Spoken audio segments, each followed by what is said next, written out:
in this safe is probably the most valuable information that I own. And I'll explain why in a minute.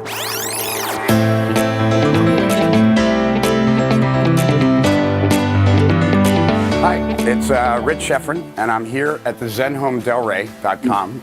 It's an Airbnb, and I've been told that a lot of videos these days start out by some guru actually renting an Airbnb. So this is an Airbnb, the zenhomedelray.com, but it's actually a little strange because it's a house that anyone can rent online. Welcome home, Rich. But it's my house. And we're here today for me to kind of share a few things that I think should be very troubling to you. There's a threat really out there that I want to share with you, anyone that is in internet business, right? Whether you're in e-commerce or info publishing, doesn't matter. This threat is AI and data, algorithms. New tools of technology are being leveraged by the biggest companies in the world to optimize their profit. So if you're an internet business that's not in the Fortune 100 or 500, you're going to be impacted. You have to hear what I have to share with you, because the next decade, the decade of 2020, is going to be very different than the previous decade. And so what I want to do is I want to actually tell you about that, why it's going to be different.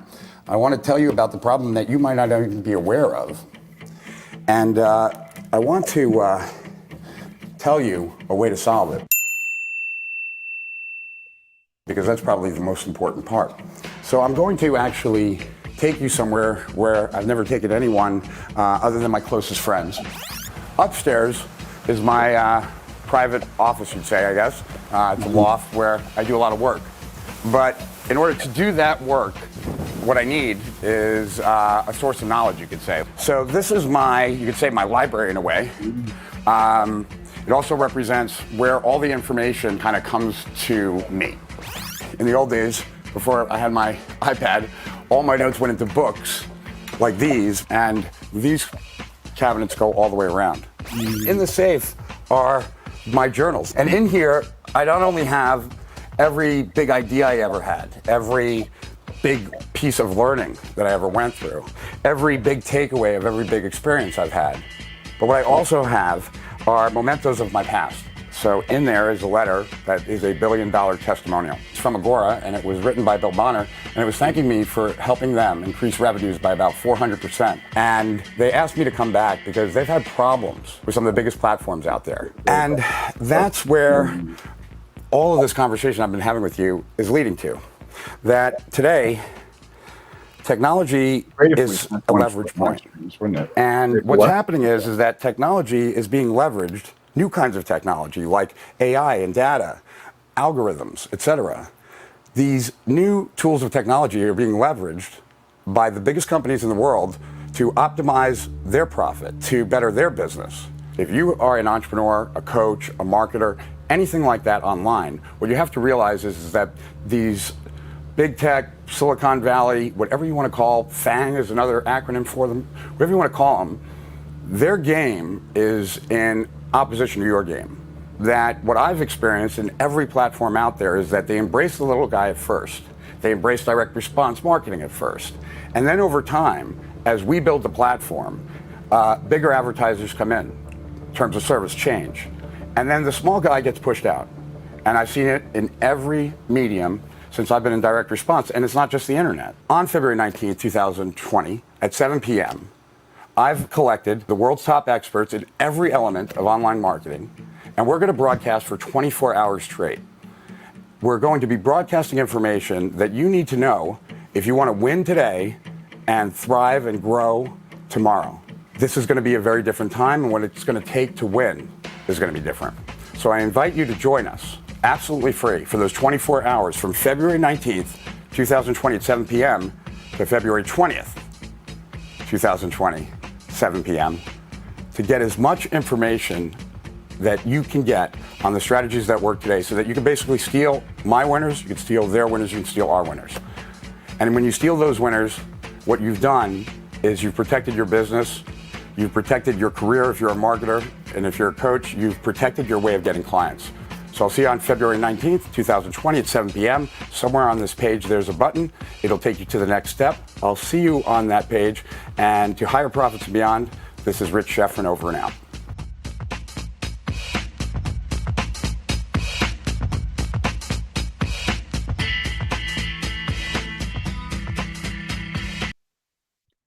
Hello, hello, hello. Welcome, everyone. So we have a guest today. You see him right here. Where do you guys see him? Do you see him on my right? Yeah, I guess you would. I'm Rich Schriefer. That's Jack Wade, the infamous copywriter and email marketer, I guess is the new kind of thing, right? And happy Thursday. My 16-year-old daughter, soon to be 17, passed her driving lesson today. I took the day off, which was kind of nice, and did my F45 workout this morning. Well, actually this afternoon. They kicked my ass, and I got my fake tattoos on, so I'm kind of happy about that. Someday maybe I'll get real ones, but probably not likely. If you're watching this on YouTube, please press the like button, the thumbs up. Please subscribe and comment as you will, because the more comments you do, the more the algorithm gods reward us. And if you're watching on Facebook, same rules, kind of emote, comment, and share, and also on YouTube, share. And if you're not a member of our free Facebook group, Strategic Profits, you want to join that. We have a lot of stuff that we charge for that's free in there. So definitely check it out. If you're watching on LinkedIn, connect with us and comment and emote or thumbs up or whatever you do on LinkedIn. And if you're watching on Periscope, why are you watching on Periscope? Yeah, it's time to move on. Maybe go to Instagram Reels or something. And if you're watching this, please comment, say hi, let us know where you're watching from. I'm Rich Schriefer, and I do these live streams every Tuesday and Thursday. Tuesdays from 2 to 4 Eastern, and Thursdays from 6 to 8 Eastern. And as you can tell, today is Thursday, and it is between 6 and 8. That's why I'm here. And Jack's here because Jack was playing around with a diagram centered around the big idea, and came up with some new distinctions that I think will be very valuable for you. And he's actually prepared a presentation. So we'll be diving into that in a bit. And, Jack took this live stream, which I guess is a good thing. He took it a lot more seriously than I did. He's been planning this presentation. And so he is going to wow you with this new distinction. And no, I'm pretty certain you will. And for those that don't know, right? Like, so there's a couple of different kind of ways to think about what a big idea is. And I'm not going to steal Jack's thunder. So I'm not going to really talk about big ideas right now. But what I want to talk about is where the big idea fits, right? So because a lot of times people have, if they've studied my stuff, they want to know, what's the difference between a big idea and the core concept. Right. And I want to kind of explain the difference between those two. And then with that, we can say hello to a few people, and then we'll pass it over to Jack and he'll get into his presentation. I might interrupt him from time to time, but the core concept is what I developed, basically recognizing that it is much easier to change a belief or get someone to think the way you want them to think outside of a sales letter than inside a sales letter. And me as a marketer spend most of my time outside of the sales letter. So when I think about marketing and how marketing can do the best job possible, what I want to do is I want to understand what's the destination I want to take my prospects to. That would be the sales letter. Well, what is the unique selling proposition of that sales letter? What is unique about this offer, and what would someone need to believe in order for their default decision to solve their problem would be that solution, which is presented as the USP. Right. So that's kind of the logic that I try to go down. And it's based on this thought, right, that we all experience problems all the time, but we don't go about solving all of our problems. A lot of our problems, we just kind of live in status quo. We're aware that we have the problem, but we haven't yet, it hasn't hurt enough. There hasn't been an easy enough solution, or the consequences haven't been bad enough. So for whatever reason, like, we're in status quo. When someone gets pushed out of status quo, they're going to go in the direction of their beliefs.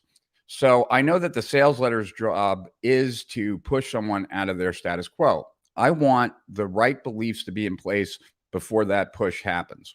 And so I came up with this concept called the core concept, which was, what is that single one belief that if someone believed, the default decision when pushed out of status quo would be my product, right?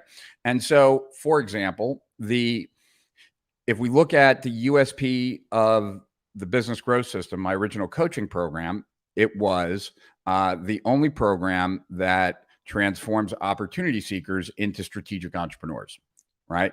So what the core concept of the Internet Business Manifesto, the missing chapter, and everything else that I did during that entire campaign was that opportunity seekers fail, strategic entrepreneurs succeed, and right now you're an opportunity seeker. Right. So if I can get someone to believe that, and then they come across the sales letter selling the program that is the only program that transforms opportunity seekers into strategic entrepreneurs, like, they've just found the solution. Right.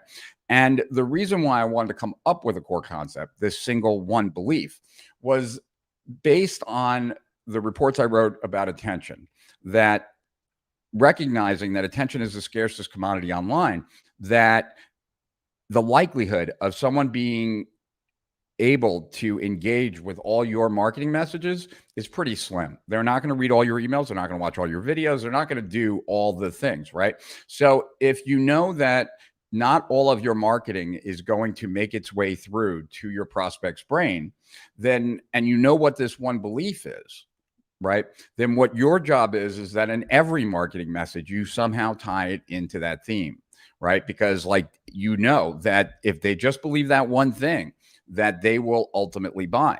And so every message, you don't necessarily repeat the same words, but you're constantly driving that theme, that idea, as often and as frequent, that's redundant, as possible. So that's the core concept, right? Now, the core concept is different from the big idea, because the big idea lives in the sales letter, right? So it's already different from that standpoint.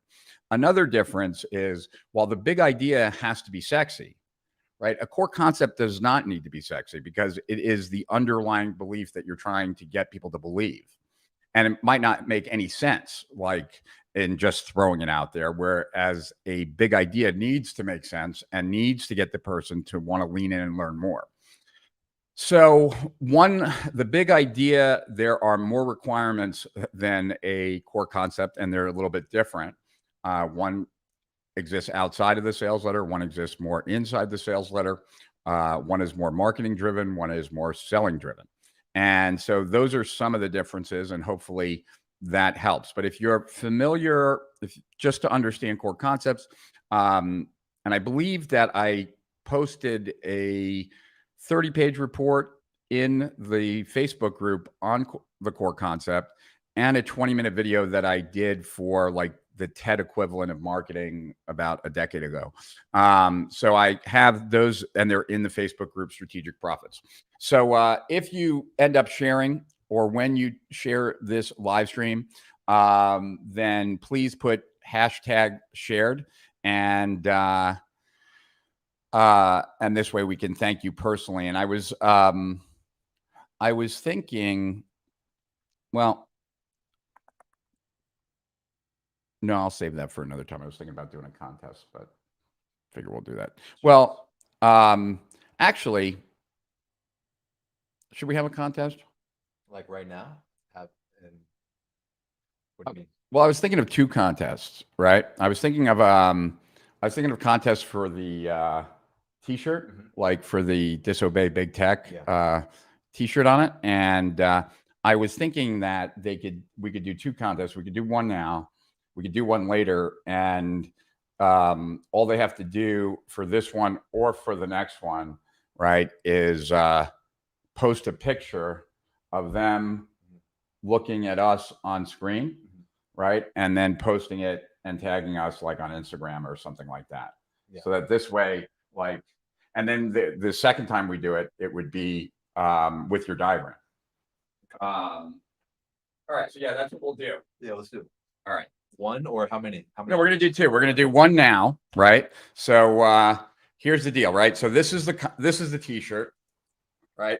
I think we have all sizes, so we'll do our best. We're going to award out 2 tonight. These were from that event that we did, CSIB. And so here's the deal, right? Just you can't post a pic of me looking at you while I'm on my phone walking. Yeah, well, that is kind of hard, I guess. So maybe you can't, or you could, you know what, Dr. Vogelman, you could ask someone to take a picture of you and then actually, and then actually pass it to you. So, yeah, so let's, we have to think of a hashtag, right? You know what, we'll do a hashtag SOW because that's just easy for us, right? So if you, when you post to, we'll do it to, okay, hashtag steal our winners, right? And so all you need to do is, like, if it were me and I wanted to be in this contest right now, I would just take a picture like this, right? Like I would, can you, oh, you can't see right there, but I would, yeah. So like I would take a picture like that and yeah. So that would be the picture, right? Yeah, you can't really see it. There you go. But it would just be you and our screen in the back, and put hashtag steal our winners. And when Jack goes finally into the presentation, I will be looking at who's done it, if anyone's done it. And then we will announce the winner of the first one right when we have the second one. How about that? So we have, so that's what we'll do. That's for the t-shirt. So yeah, just if you want to be in on it, you just take a picture of yourself watching the screen with us on it, and put hashtag steal our winners. And we have like not a crazy number of people on right now. We have about 70 people on. So let's see how the breakdown is. Just real quick. Oh, wow, we're jumping. We're jumping. Yeah, 43, and we got 28. Cool. There's still only one showing in. Anyone on Facebook, if you could just tell me where you're watching this, because now we're only broadcasting on one channel on Facebook, where before we used to broadcast on 3 channels. So that's, I don't really understand that. Like, it was on my personal page, on the business page, and it was in our Facebook group. Now it's only in one place. That was a Matt improvement. All right, let's see here. I have a good diagram, and this one could really help me convert segments around the world from obsolete arithmetic to powerful podometic. Bring it on, Rich. Well, it's actually going to be Jack, Mr. Math Guru, but we will do. Hey, Daryl, good to see you, neighbor in Florida. Your CMOS is on the way. Oh, very cool. Yeah, that was you that sent me that pic today. Thank you. Howdy from near Washington, D.C. Green glasses. Yes. I guess that wasn't said in there, but those green glasses, green light is some of the best light actually to wake you up, right? So whereas blue light can keep you awake, green light is even supposedly more powerful as far as waking you up. So those glasses are generally what I wear when I'm having a hard time sleeping at night, which happens quite frequently for me. I will start wearing that early in the morning, and it kind of sets my clock, right? It's also really good for jet lag and stuff like that. Hello from Brazil. Hello, Renan. And thank you for your generous comments in YouTube. I see them all the time. I liked a few about an hour ago. There's Ryan Juarez. Elbow cough. Are you coughing, man? I thought you were just sore. Hey, Rich. Hi from London. Cool. Stephen Butler making us a face as he sends his CMOS. Rich, Southern California here. Well, welcome, John. And Don is another rainy day in Ireland. Sorry, Don. And sharing in my group, Live Event Marketers. Thank you, Troy. And Stephen Butler. No, thank you. And hi, everyone. Hi, Rich from Berlin. Hey, Andy Beard. Long time no speak. Allah. Casa. Hello, legends. Wow. Look at that. Look at that. Wow. So we do see comments. That's cool. We see comments from LinkedIn, but we don't get numbers from LinkedIn. Yep. Love the lives. Keep them coming. Cool. Well, thank you, Steven. Hi from Greece. Just finished my weekly coaching call with your friend, the amazing Michelle Schriefer. Yep. She is amazing. And my girlfriend, Kim, Greece is on her bucket list. So we'll be heading over there at some point, I know. Susan from Colorado. Hello, Susan. And Amit. Hi from Toronto, Rich. A few sessions ago, you mentioned you are going to revolutionize direct marketing. Any news you're willing to share about the idea and timeline? I would say in the next 45 days, you will know everything. How about that? Faranak. Hello, Faranak.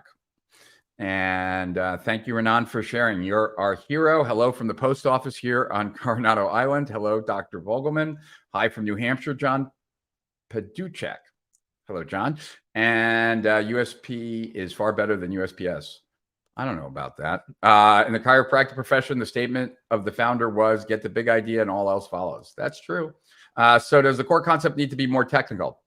Not necessarily. It doesn't need to be more technical, but what I would say is that the big idea has to be sexier. Oh, just a decade ago, LOL. Yep, just a decade. Shared. Thank you, Abe. You are a scholar and a mensch. Hi, Rich. Sandy from Detroit. Hey, Sandy. Yep, we heard that. Okay. Shared. Thank you, John, for doing that. Where did there we go. Okay, I'll post a pic when I get home. Fun. John Michelle is in Southern Cali. Tim Webb in New Zealand in Auckland. How would you pronounce that?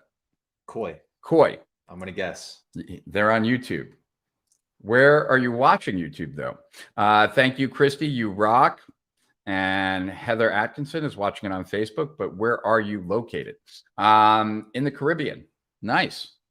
On the Facebook business page. Cool. All right. So I guess it's taken off of my profile, which I don't know is such a good idea because like I have another like couple thousand people that follow me on my personal page. And those are generally like the other gurus and stuff like that. I don't know. SP group. Oh, so it's, maybe it was shared from, okay. So it's probably on my page or it's got it. Okay. So it's shared in one other place. So we're seeing all of that in one thing. Got it. Okay. Thank you, Michelle. Personal page. Oh, so it's going through one, but it's being shared on all. Okay. Got it. Where do I post the image? Not hashtag SOW. It's hashtag steal our winners. And you post it to Instagram. Instagram is probably the thing to post it on, I would think. Yeah, because you got to post the picture. We don't have the amount of if you don't have Instagram, I guess you could put it on Facebook. But if you have Instagram, it should automatically put it on Facebook. Maybe it shouldn't be. We'll check both places. Yeah, no, because you can't. Our group. No, because in our group, then people won't see it. The whole benefit is for people to see it. So either Instagram or Facebook. Rich Sheffrin page. Cool. All right. Orange County. Very nice, Denise. Watching on the business page. Cool. Facebook page. Cool. Sergio in Burlingame, California. Hello, Sergio. And Paulette, I don't know how to take a photo of me with the background. You just take your camera and you go like this. 10 and 2. I'm betting she's a safer drive than her dad. Yeah, she is a better driver than her dad. Good day from Melbourne. Good day. And Mike Paul from Athens. Oh, so another person from Greece. Pretty cool. And howdy from Montana. James Hamilton Healy. Wow. Quite the crowd. The Caribbean is in the house. Yep.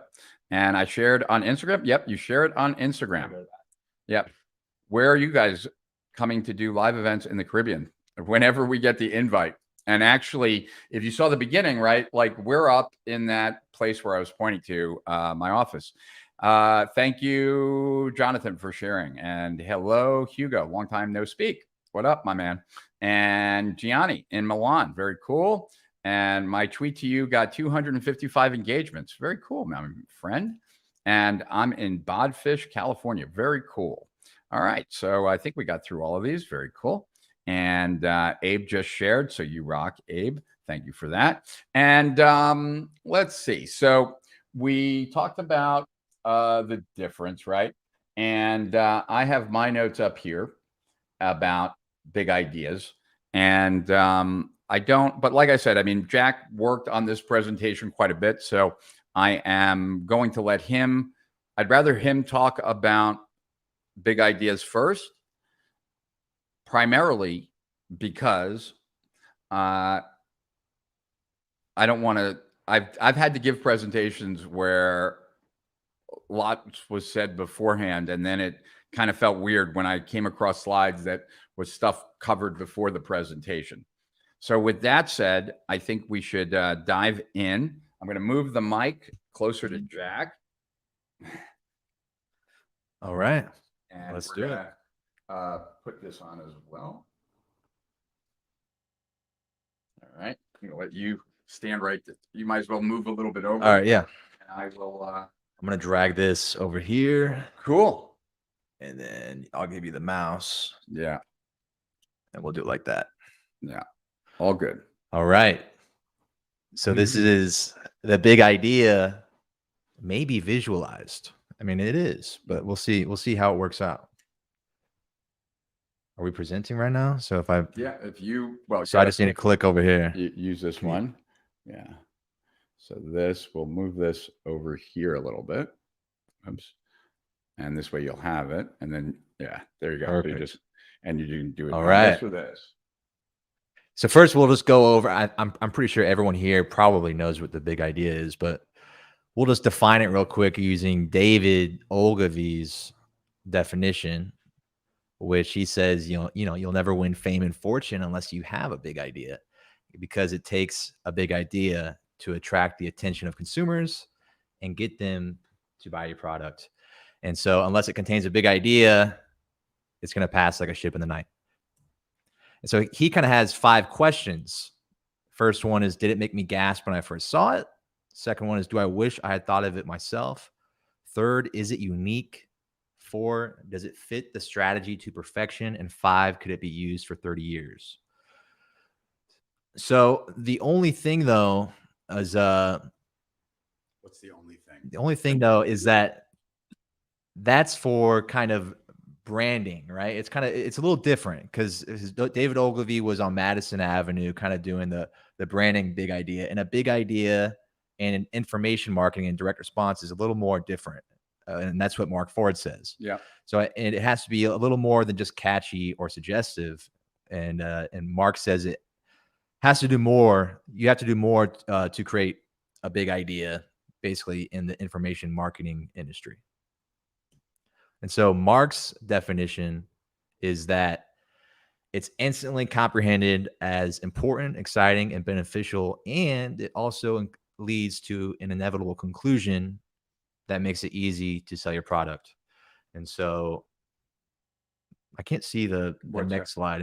Is it possible for me to see the next slide? It's possible for you to see this next slide. Let's go. There we go. Perfect. All right. All right. And Perfect. then you can just go here. I'll just drag that back over there. I'll do it real quick. You don't have to. Okay. Yeah, you can do that too. Perfect.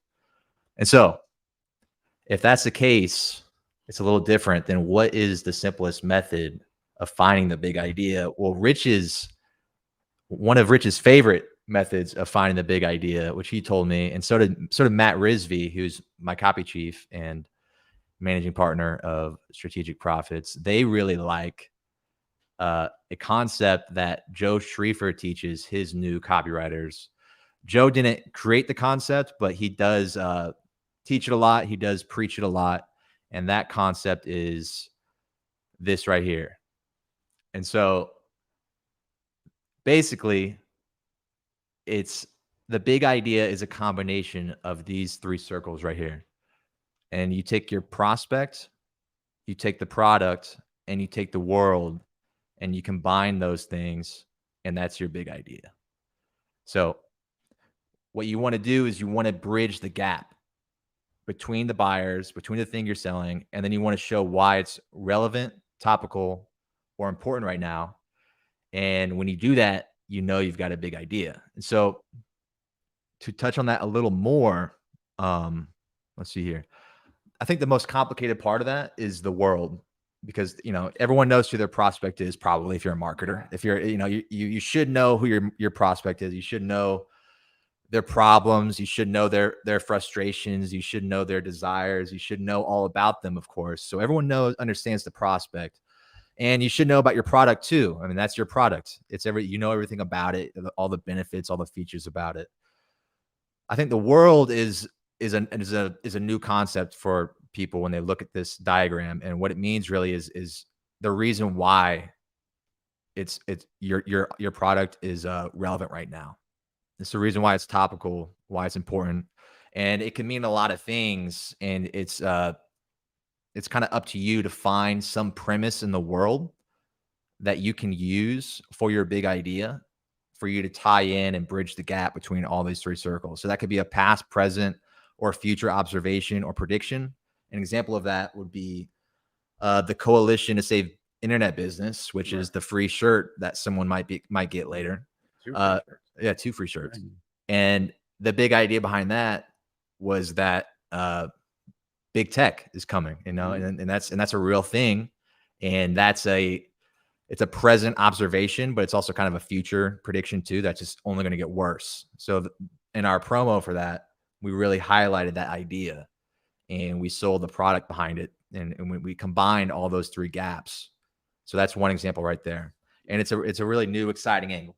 And what's your next slide? Like, I see that there's another slide that's previous. Okay, next is, but wait. Okay, so, yeah. So the one thing that you guys should really kind of like get your head around here is that and everything that Jack said, I totally agree with, that you should know your product backwards and forward. You should know your prospect backwards and forward. And so this concept, right, of using the big idea is really something that was developed at Agora. And it's one of the reasons why Agora is a $2 billion company. And it's very different, right, than the way, at least I've always been trained in copy, was not the way Agora trains in copy. And that like I get texts like that, like I just got a text from my other daughter about a party at an apartment. Great. So we're at Agora, right? And so let me just say something and then it will all make sense, right? So at Agora, right, the copywriters could spend, if they have 8 weeks on a promo, they'll spend like 6 weeks just on the idea.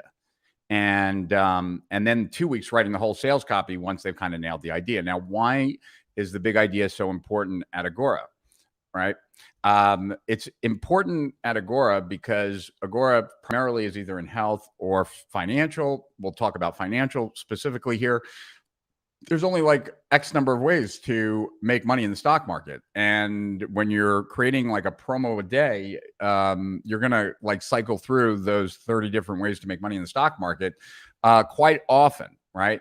So it was the same underlying principles was the reason why I developed the mystery box as this, right? We don't want people to know and say, I know what that is. I've seen that before. This does not apply to me.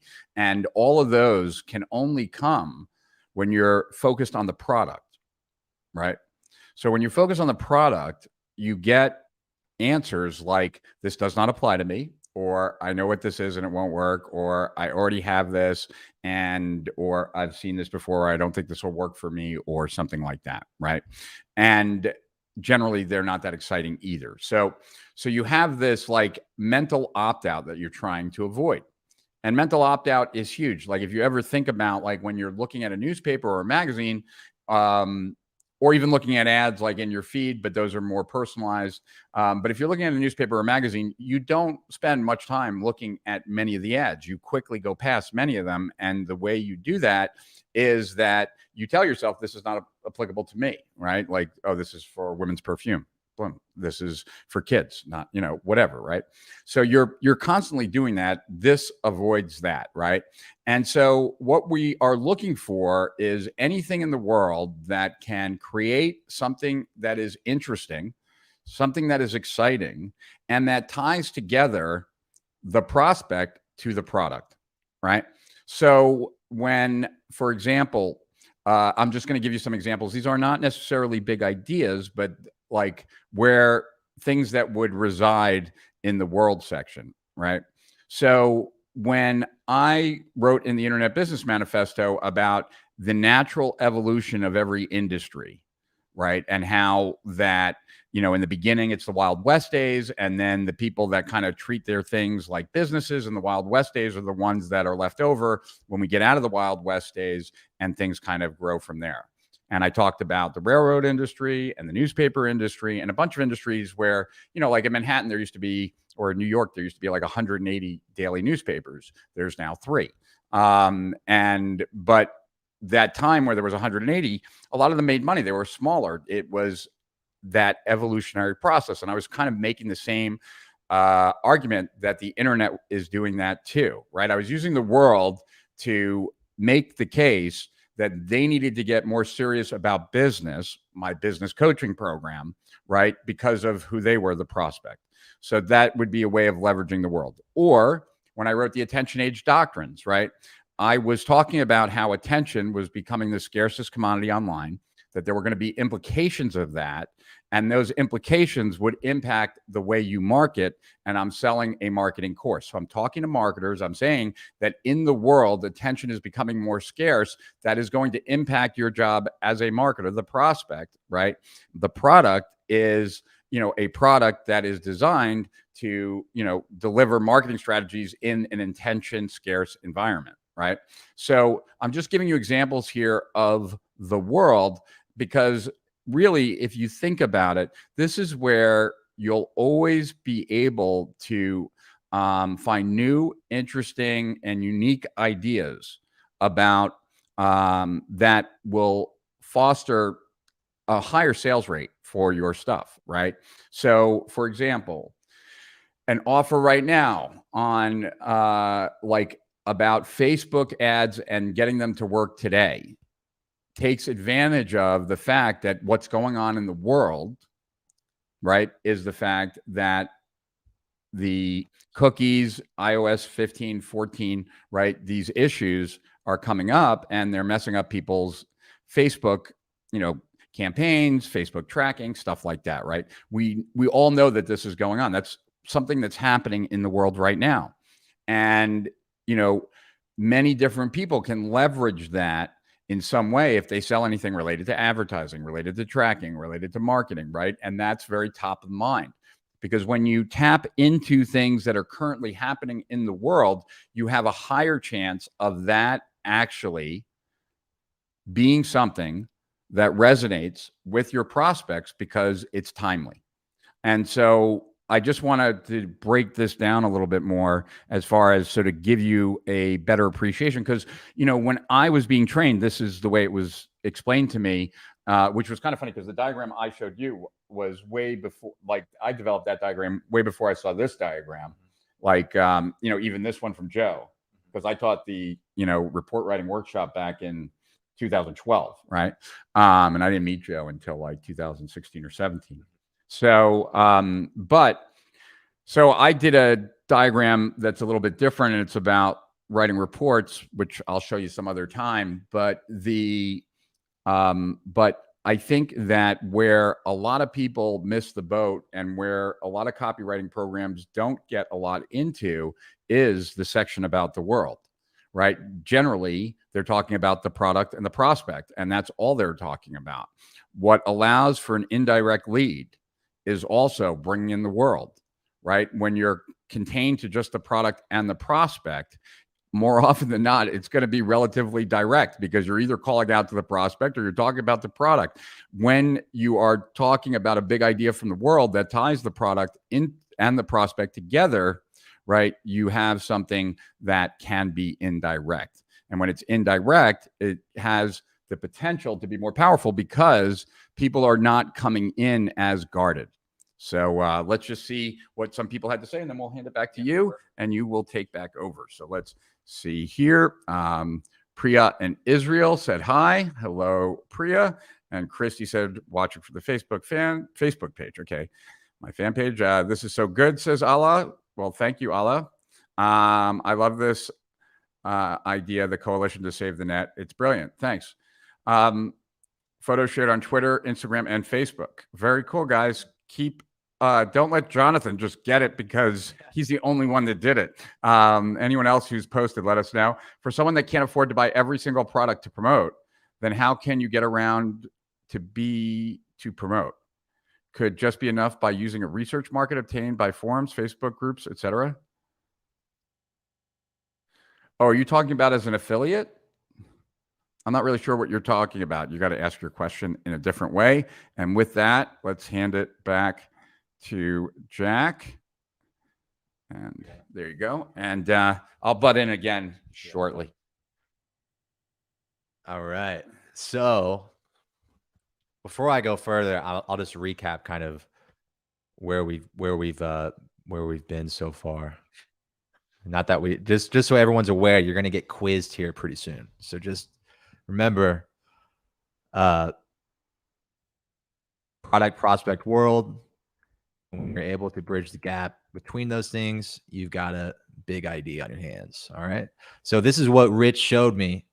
And Matt Rizvi also showed me too. And it was a new concept to me, but I really liked the concept. And I was kind of studying it. And of course, I love the big idea. And I always try to learn from other people who have it, who have a good take on it. And when I was looking at this diagram right here, I thought that there was maybe something missing. So as you see here, the overlapping sections between the circles are blank. So it's a Venn diagram, but it's kind of unfinished in a way, just very slightly. And I didn't want to complicate it, but at the same time, I wondered to myself, what were these things that were in the sections between the circles? And Rich is a very visual thinker, I think. He has the Internet Business Manifesto, which has that kind of very popular diagram on the front cover that everyone remembers, right? It's just all these things that you're doing, and then you're in the center. He's very visual. And I was like, hey, I'm going to try to be visual. And so I kind of went home. Yeah, I know you think visually. Yeah. So I was going to try my stab at thinking visually about the idea. And can you visualize the big idea further than what this has already without complicating it, but you're adding value to it and only picking things that are essential to it. And Todd Brown is also in the house right now. So, anyways, yeah, that's the challenge though. How do you add to this diagram without complicating it, but adding value to it? So let's see here. As you can see here, are there bridges that connect the circles together? What do you need to add to do that? So how would you guys connect the circles together as you look at this right now? How would you do that? Just, do you really want them to answer? Yeah, so we're going to go through. So here's the next slide right here. Wait, if you want to, okay. So boom, we'll just talk about the first one, the purple section. Just think about this. You're looking at this diagram right now. You're thinking about the big idea. You saw how we defined it earlier. What do you need for the purple section? What does your prospect need to accept your product and your big idea? And the way I thought of it, I was looking at how Mark Ford defines it. And I was just, and really, I think this is kind of an easy part. If you have to think of one thing to add that is essential to the big idea that your prospect needs to accept your product. Yeah. And so they'll think about it, and then we'll go into the comments and you can take over here. See what people have to say, but you should be thinking right now about all three of those overlaps and what's in all three of them, right? Where's the overlap of, because we're going to get to the other two and there's going to be an opportunity, right? So what do you guys think is between the product and the prospect? And then which one do we go to next? Do you remember? Well, the next slide is going to reveal the answer. Oh, okay. So then, we're not going to click it. Right. Okay. So yeah, so the next will reveal the answer to that, but then they should answer that. Right. And then what will be the following one? The following is going to be the orange one. The orange one. Okay. So that's product and world, and then prospect and world. But right now we're just doing the answer with product and prospect, and let's see where we left off here. All right. There's Todd. All right. Cool. This is the man that has studied the big idea probably more than anyone, Mr. Todd Brown. I had the pleasure of having him at my house yesterday. And I went through Todd's stuff. I went through Todd's stuff to help me think about this process too. So definitely went through Todd's stuff. And part of his things, I don't know, they might be in here. I'll just give you like maybe. I don't want to give away too much. I told Todd that, like, because Todd and I were talking last night, and one of the things that Todd and I have spoken about a lot over the years is like doing a podcast together, right? But something that would be fun and not like necessarily all business. And so last night we were watching because he was talking about some bodybuilder, and I wanted to see if Derek from More Plates, More Dates had talked about this guy. So we were watching Derek, and Derek was looking at some videos of this guy and then commenting about it. And for the longest time, I've been trying to think of something that Todd and I could do that is somewhat marketing related, but also would be like more entertaining than like stuff. And so I thought, like, what if Todd and I like played VSLs and then like would stop the VSL and like talk, like, but make jokes about it. Like, you know what I mean? Like, just like one after another, because there's a lot to joke about with VSLs. I think that would be kind of entertaining. Yeah. And Todd is funnier than crap. So, all right, Rich, I like your t-shirt slogan and agree with it. What about migrating this bi-weekly meeting away from Facebook to one of the new smaller platforms like Twitch or other, and not giving Facebook the benefits that they reap of the meeting? Many people complain, but no one seems to move only move after they're banned from Facebook or YouTube. That's because that's where the audience is. Like right now we have 80 people on, right? It's not an insane number, but like over the course of the live stream, we'll probably have like 200 or 300 people stop by. And then like on YouTube, we'll get like another 500 people watching it over the next week. On Facebook, we'll get about another 1,000 people exposed to it. And not that many on LinkedIn. I don't have much juice there, I guess. But that's why. And if we went, but I'm all for, like, we should probably I'm down for streaming to Twitch, and I'd be down to stream to anywhere, really. I just wouldn't necessarily come off the big platforms because at least we're getting audience from it, you know? This ties in with the idea that what is most personal is often most public. Thanks, guys. Great stuff. That's true. Yeah, it can be. Good point, Damon. I meant when you say sell a product, you have to know it inside and out like the back of your hand. Well, yes, that's true. If you want to be an affiliate, then you might just want to be an affiliate of some of the products that either get great reviews by everybody, but then you got to know the prospect really well. At the end of the day, gentlemen from YouTube, I think that, if you don't know the prospects well and you don't know the products well, it's going to be somewhat of a challenge. And I'm not sure how you're going to get people on your list, because he wants to be an email and sell like affiliate products, but I'm not sure that you have the whole thing worked out. Is the big idea pretty much the same as messaging, or do you view the idea and clear message as two different things? Well, there is a message in the big idea, but it stands alone. I don't know if that answers your question, but I think you'll understand more as we progress, Ron. Posted on Instagram, can Rich please autograph my shirt? If you win, Tim, it would be my pleasure. Prospect needs to trust your solution in order to accept it. That's true. That's his answer. That's his guess. Oh, that's his guess. Trust. Okay. A problem. Okay. That certainly seems like that fits there too. There needs to be a problem that your product solves. Okay. So Michelle's got her vote in. Value, says Joe. So we got trust, value, and problem. Purple is solution to a problem. So he's saying solution to a problem. Joe is saying value proposition. Kevin is saying trust. I like trust. Awareness. Proof. Yeah, the awareness could be there too. I could see that. I like all these. Yeah, proof. The message of marketing. They have to want what you're offering, not just need it. Just because they need something doesn't mean they want it or will buy it. Okay, so are you saying want? That's interesting. The intersection between product and prospect is product market fit. Customer development research is in the intersection between product and prospect. It's another way to look at it. Rich and Todd podcasting or something. Hope. That's interesting too. I think I had that in mind. Did I have hope in mind? Yeah, I don't remember. Me should be sincere with the dealer or end consumer. Not sure about what you mean there, Syed. Belief, that could be something. Sorry, I'm back. Had to rescue my 2 boys. They were on a bike ride to see the natural gas leak by our house and ran out of steam.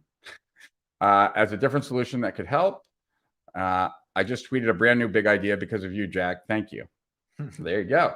I feel that you need to know the key points of the product. And if you don't know, say that, but say that you will research your question and get back with them. Thank you, Brian. Cool. All right, Jack, you ready to proceed? Do the big reveal. Yeah, And big reveal. And for those that there's still time to win the first one, because like, you know, after we reveal like the full diagram, that's the one that you want to get a picture of and put up for the second drawing, but for the with a picture of you watching. But this shirt, right? There you go. We're going to award it to someone. You got to post a picture of yourself watching me and Jack, or just watching Jack. It doesn't really matter. And post it with the hashtag Steal Our Winners, and post it to either Instagram, Facebook, or both or more. And we're going to give one t-shirt to the winner when we reveal the full diagram. And then when that full diagram is up, you can take another picture because you'll know whether you won or not. And then we'll award someone you know what, we're going to award someone like, we'll award that person like for the second one, 72 hours, so that people who watch this on replay, it will be Thursday at 8 p.m. So Friday, Saturday, Sunday at 8 p.m. So, okay. So I will announce the other winner of the t-shirt, when the full diagram is up, on the next live stream. That'll be the easiest way to do it, I think. And, we'll get the addresses of both people. We'll get the address of the first person tonight. Anyway, so with that said, it's not too late, and I will give the floor back to Jack.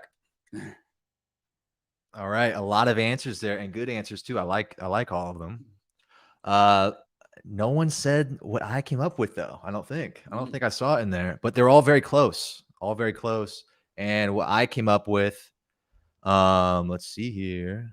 Where are we? Where's the You gotta go that way. Right now, this. There you go. Perfect. I'm gonna click that. All right, here we go. What does the prospect need to accept your product? I think this might be in Todd Brown's big idea training, and it's something that Mark Ford says a lot too. One big promise. So that's similar to a lot of what you guys are saying, but that's what you need at the end of the day. One big promise is essential to the big idea. So basically, for your prospect to accept your product, they need that promise, and it has to be a promise that they actually desire. And that's why it's in between the prospect and in between the product, because they have to desire it for it to be even a good promise. All right. So boom. And for everyone who's kind of jumping in and out, again, product, prospect, world, a combination of all those three is the big idea. Right now, we're trying to solve what are the 3 pieces in the middle that are missing. And we just went over how the missing piece number 1 is the promise. Boom. So we'll go to the next one. What's found within your product that originates from the world? All right. So what everyone listening right now, everyone watching, take a look at the diagram. Look at the orange circle or the orange section right there, and try to brainstorm right now. How does the product fit with the world, and how does the world kind of interact with that product too? So this one's kind of tough. I mean, it's not really tough. I think this one was kind of easy, and I kind of guessed it pretty quick. But I don't know. Maybe people will have different answers, but basically, you know, what's found. This is in your product, right? So I think that gives away a lot right there. I think this one's kind of straightforward. But again, we'll just kind of recap what the world means, because I think that's the most kind of abstract concept of this diagram right now. And remember, the world is kind of that, it's the premise that you kind of illustrate in your big idea that shows why this is so important. You're kind of looking at the external world and looking at something that is relevant right now. It could be a discovery, it could be a prediction, it could be a something like that. So it's even hard for me to, but believe me, that's something like the world. Okay, so should we? I wonder if anyone's. Yeah, I bet you some people put down your guess. Yeah, put down your guess. I'll take a look real quick to see Or you can if describe anyone's playing along. All right. Sorry, I have gum in my mouth, guys. I'm just looking at the list now. Okay. Mm-hmm. Mm-hmm.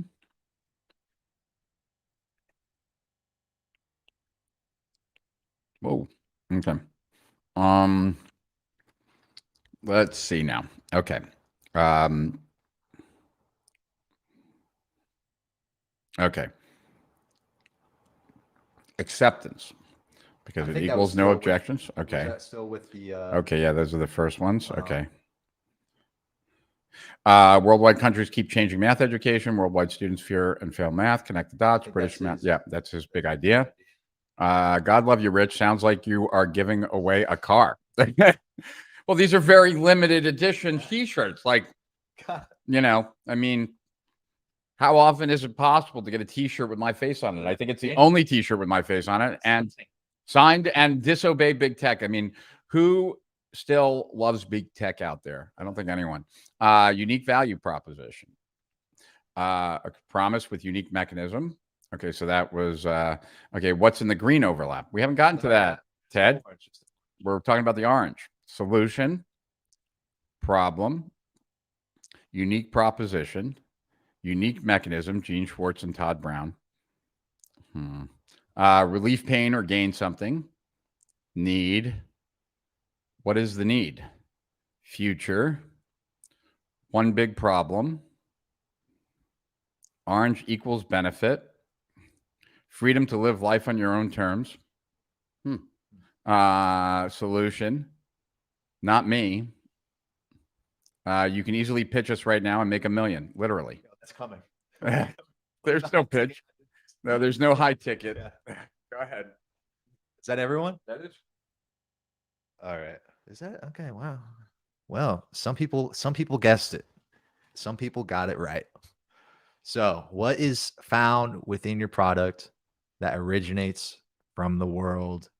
It is, drum roll as I get the cursor over. Be excited. Like, this is like, you got to captivate people's attention here. Like, oh, wait, how do I get over here? I can't. Just go back like this. There we go. All right. Ladies and gentlemen, what's found within your product that originates from the world? We already know that the promise is in the purple, but what else is essential to the big idea that fits into the orange? It is, boom, the unique mechanism. Shout out to Todd Brown, if he's still here. This is part of his training. Rich is doing kettlebells in the background because we're about, I spelled it wrong. But that, we're getting hyped over here, guys. We're working out. We're revealing new things here. Everyone get excited.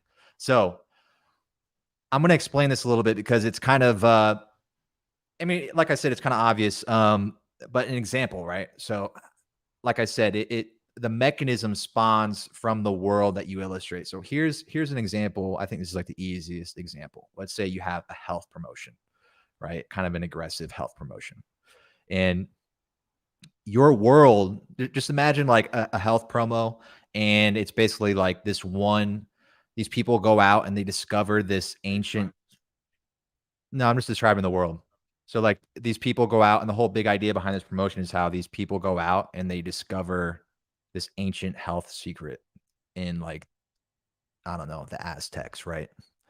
And they find out that the Aztec people had this, very unique solution to their health and their longevity. And so you can take that ancient health secret and that's going to be the mechanism of your new skincare cream, right? So as you can see, like the mechanism spawns from the world. You talk about the premise of the world, which is that discovery, and that lives within your product now through the mechanism. So boom, everyone, good job if you guessed that. We have one last section though in the green. Okay, yeah, okay, you definitely talk about that. Let me recap everything, everybody. Again, prospect, product, world, the combination of these three things is the big idea. And right now, we're revealing the inner parts of this right now, the purple, the orange, and the green. For the prospect to want your product, they need a one big promise. And for the product and the world to mesh together, that's the mechanism between there. All right. So Rich is going to take over now and talk about the mechanism. Awesome. All right. So this is where I've spent a lot of my time. Pretty much every product I've ever created has had a unique mechanism. As far as I often brought some new solution to the market. And so I want to talk about that a little bit here.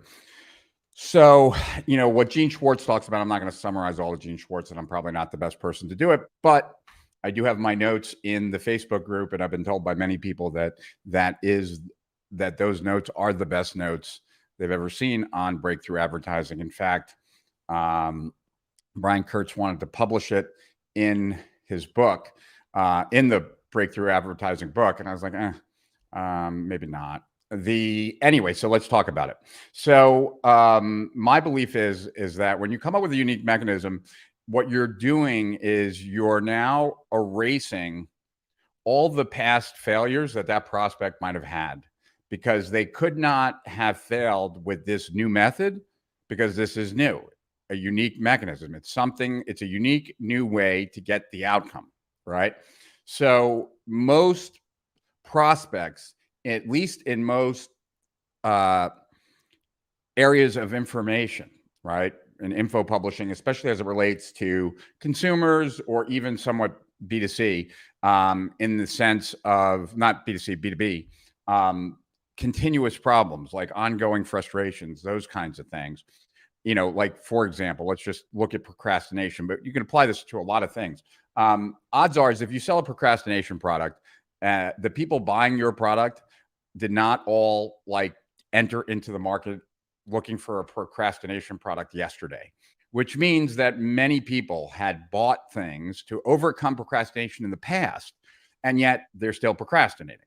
In fact, the majority of people in that market, and in any market, are people who have been in that market for a period of time.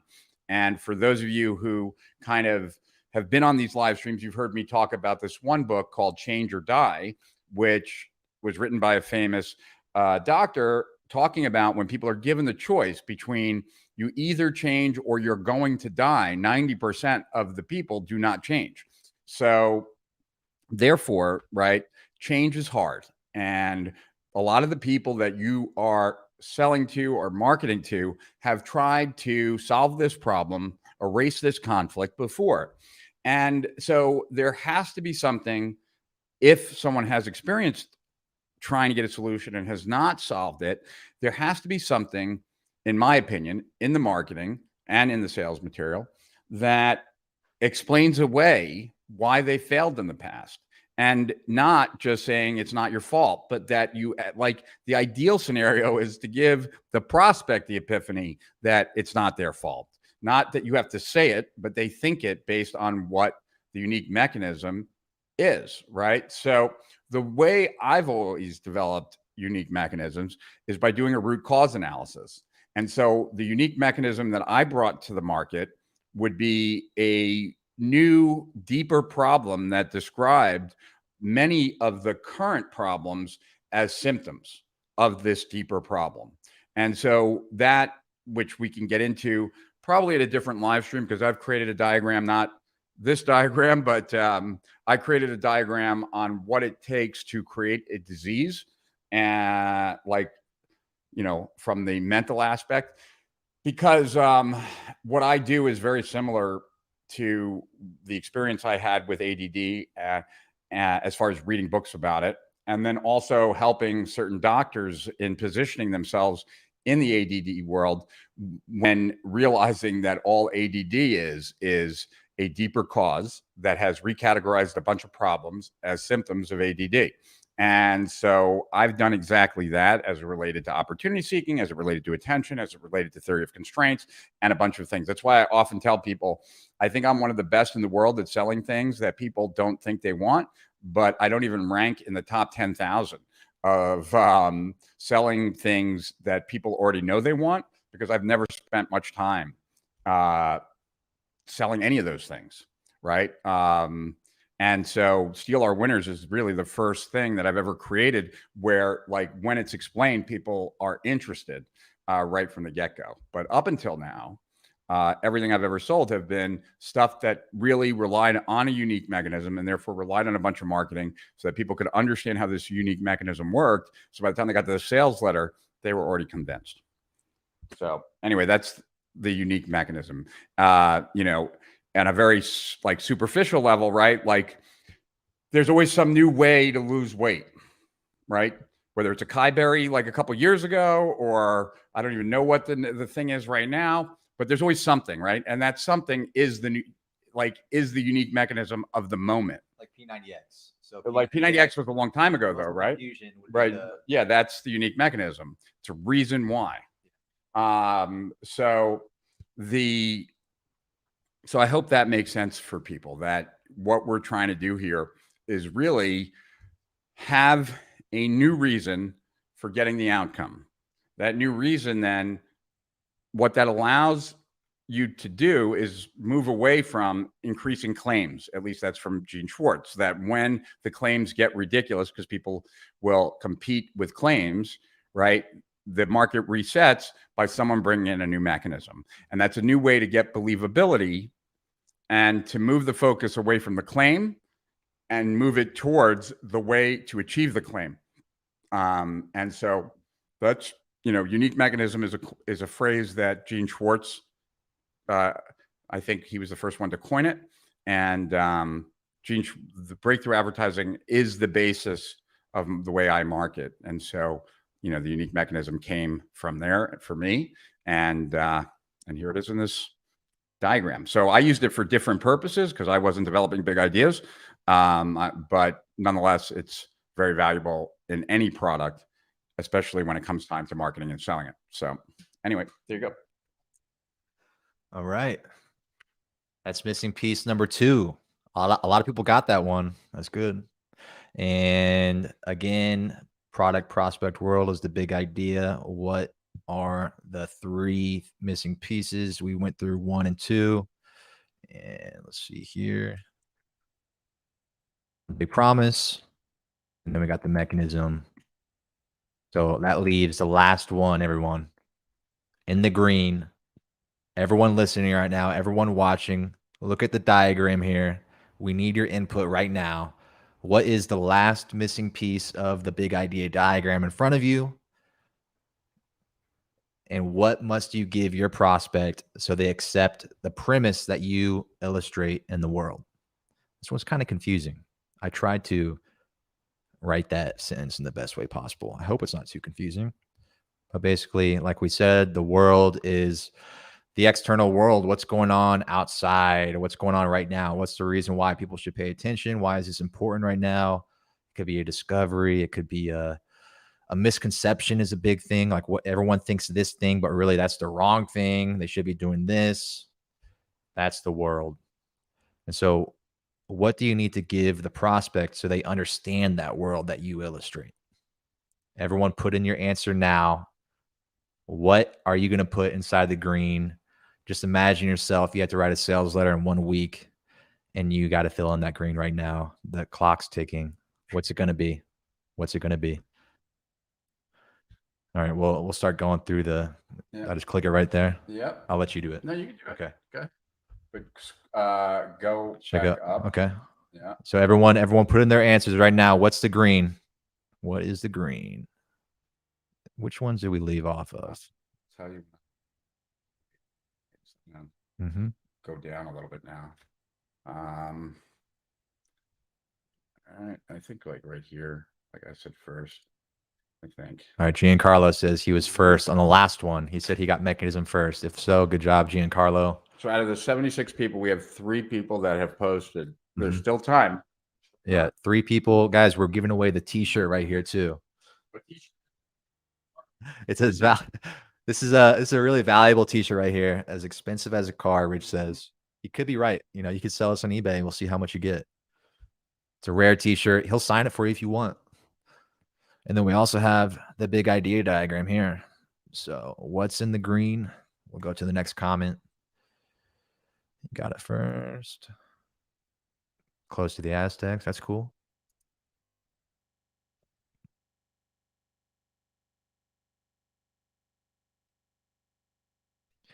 Damon says the Olympics is an example that ties the world. He says entertainment is a cultural, universal, and entertainment can be used to link your product. Another example is music, Michael Jackson. I think you're onto something there, but it's hard for me to understand right now. And I think that's because I'm really excited about this diagram. So we'll go on to the next comment. Let's see here.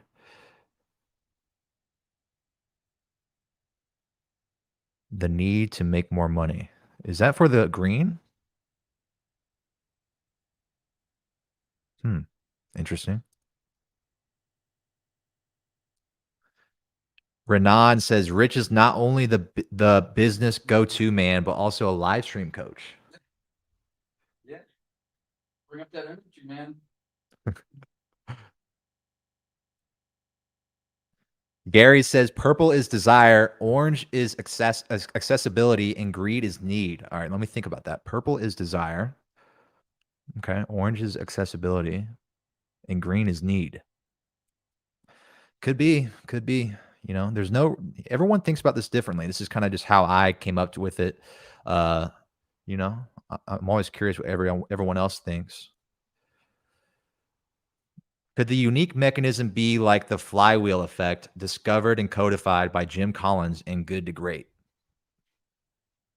You got that? Could the unique method be discovered and codified? I'm not sure what you mean, Tyler. I mean, the flywheel effect is generally like the one thing that gives you momentum, right? Like, and the more that you push on it, the more that your business grows as like a reflection of it. So when I think of like when I thought about the flywheel for, you know, it's what you're great at. I'm trying to remember it actually now from Good to Great. It's like the things that contribute to the firm's success and they're cumulative. So I don't think so, because this is primarily just for an offer. Generally, you take a big idea, you run with it. If it's successful, you know, you have a really good offer for a period of time, but then everything comes to an end. So I don't know that you would want. It's not something that grows over time. It's actually something that, with more exposure, actually weakens over time as people take it for granted. So that's what I would say. Create a steal our winners NFT. I still have to understand NFTs a little bit better. I mean, I understand what they are, kind of, but what's the difference between a unique mechanism and a USP? A USP is a unique selling proposition. So something that makes you unique, like you have the widest selection, or you have, you know, or like you're making a claim that's unique, but there's something that you're in your selling proposition that makes you unique. A unique mechanism is more about the way to get the outcome. Yeah. Like, you know, is it a new pill with a new formula? Is it a new deeper problem that's been like revealed? Is it a diagram to find a big idea? No, it's not. Edward J. Winslow has great notes on breakthrough advertising also. Well, send them over, Dr. Vogelman. I want to see them. They may never get around to actually consuming PHR procrastination product. True. I'm going to do a procrastination product one of these days. Yeah, you're procrastinating. Unique mechanism, unique part, unique component, unique ingredient that delivers the primary promise or benefit. And the unique selling proposition is just simply a unique benefit. That good answer, Giancarlo. I would tend to agree. Rich, make a new diagnosis, Schefrin. Yep. The me cut off a limb weight loss program. Rich, can you please expand on your concept that ADD is an expression of a deeper cause? Well, there's no blood test for ADD. There's even disagreement of whether ADD really exists or it's just a label that's put on a bunch of behaviors. All that ADD really is, the only way that you get diagnosed with ADD is they look at how you behave. And if you behave in certain ways, in certain, conditions, then the diagnosis is ADD. I did that. Like, I took the same thing, right? If you do X, Y, and Z, you're suffering from opportunity seeking. There's no difference, right? Like, and whereas, like, you can't say that. What you can say this about most mental disorders in some way, shape, or form, because they're just an aggregate of different behaviors. There's not very many that are actually where you can take a blood test, or you can do. There's any way to actually confirm that that's the issue. So, hence, that's what I'm talking about. And they say you should sell people what they want, but making people want what they truly need is what adds integrity to the process of value creation. Totally agree, Damon. And I really believe that because it's partly because of that, right? Like what you just said there, that I've consistently created the want, and I created the want around what I believed people needed because it was what I believed I needed. And so I think my longevity has a lot to do with that I never sold things that just people wanted. I sold things that people needed and got them to want it. And I think one of the reasons why I've had such a long life online where a lot of people haven't is that, yeah, I didn't succumb to selling like the hot thing of the moment that people wanted, but they didn't need, and therefore in the long term didn't help them. So security is what one person said. Okay. Security. Yep. Whoops. Whoa. Okay. Value. Green equals pain problem. Proof, says Amit. Hugo says proof. Write these down. Belief. Prove it what you say about your claim and the benefit above. So we have pain, proof. Belief. Value.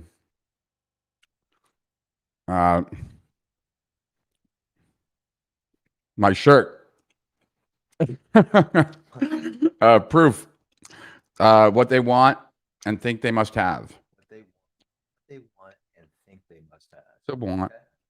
Advantage or outcome. Advantage or outcome. Put that at value. Okay. Offer. Their future state when all is combined. A way to buy your product and a guarantee. Make a good case. Truth. Pain of inaction.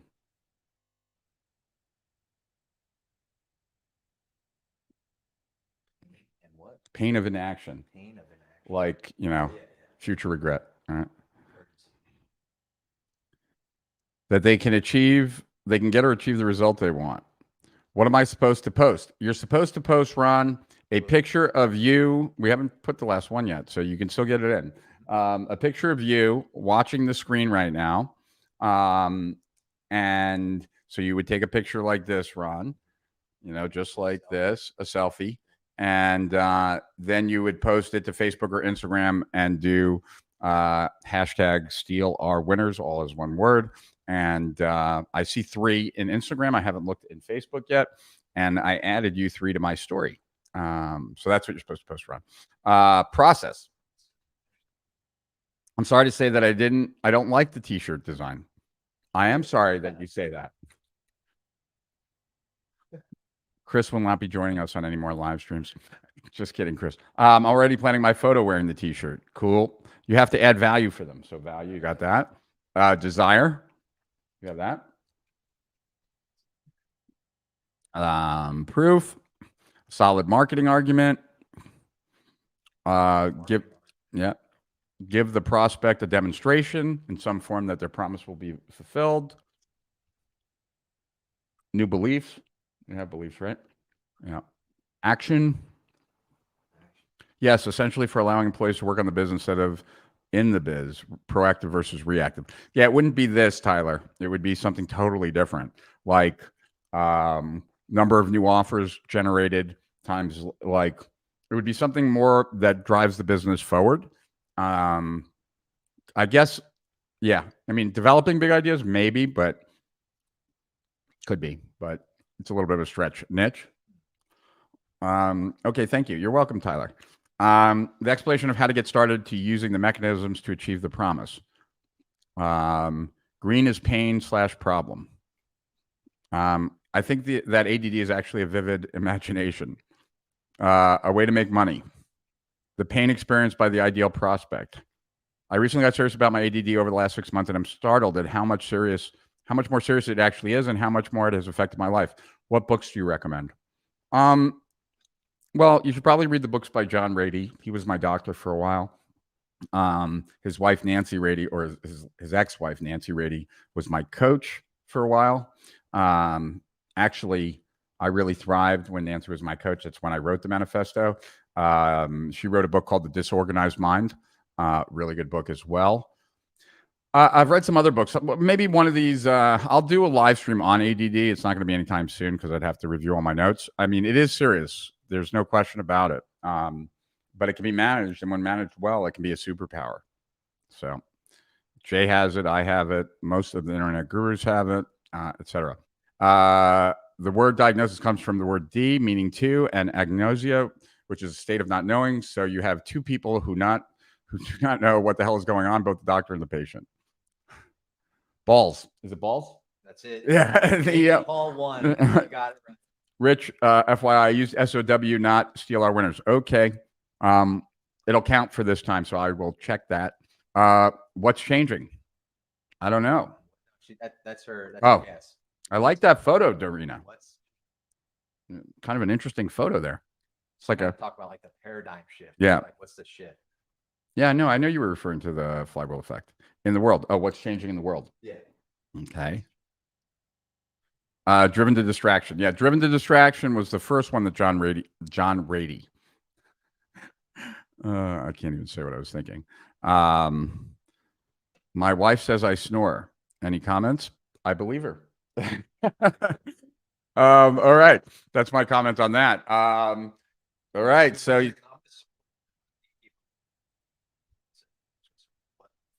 closest. 1 second. all right.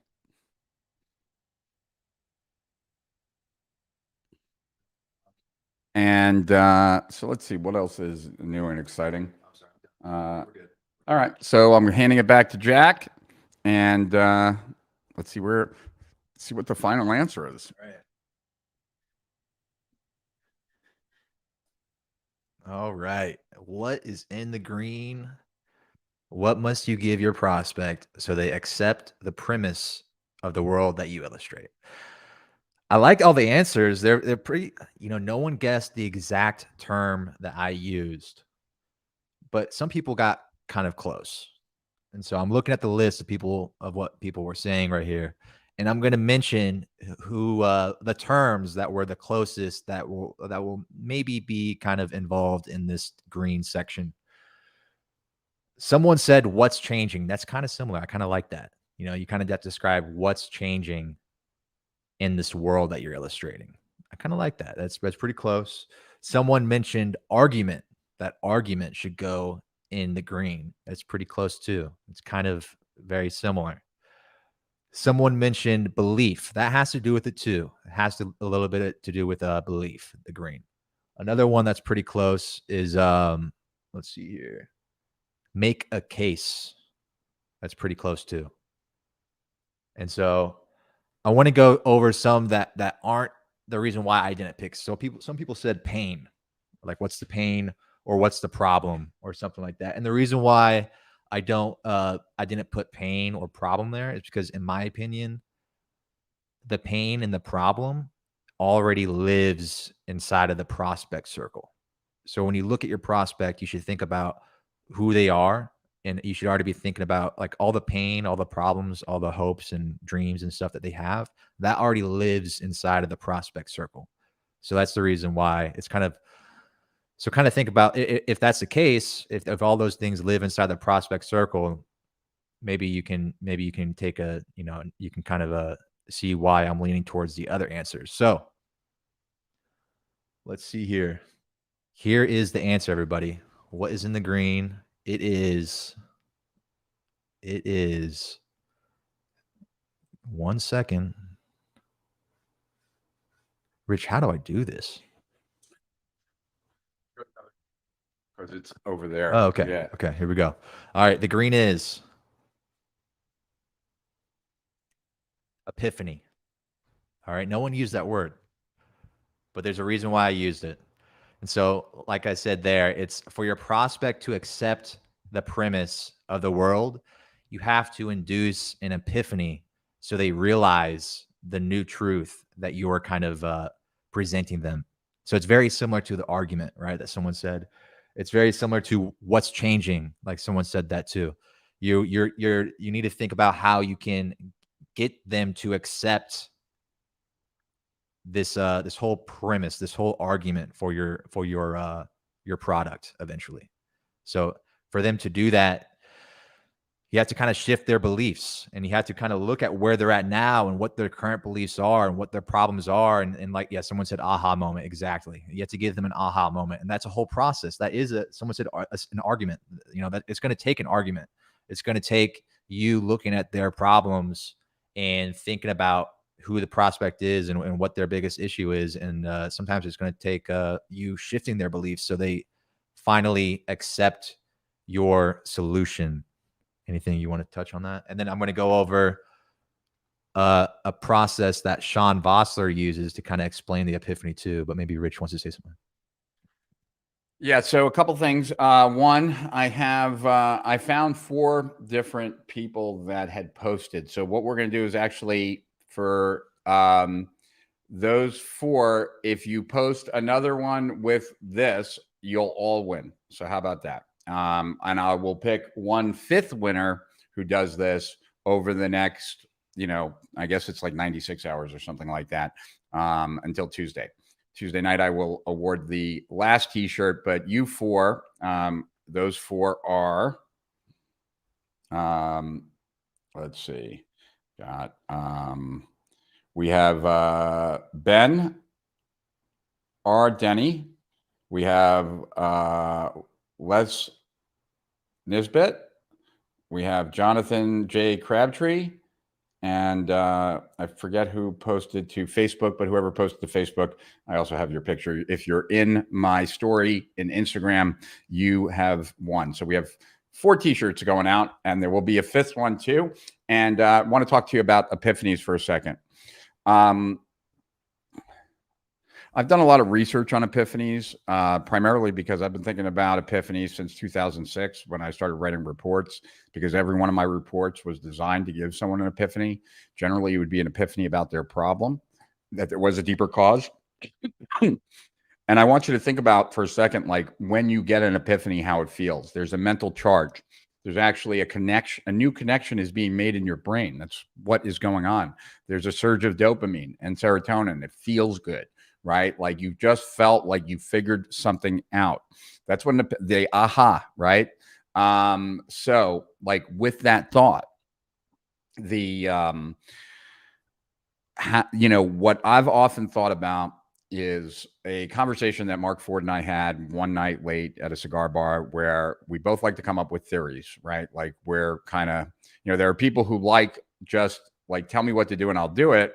And then there are people like Mark and I who we try to come up with these deeper theories to try and explain stuff. Just something that some people like to watch UFC, which I like to do too, but this is just like another hobby. There's really, it's an intellectual kind of just game. So anyway, we were talking about what is the definition of marketing?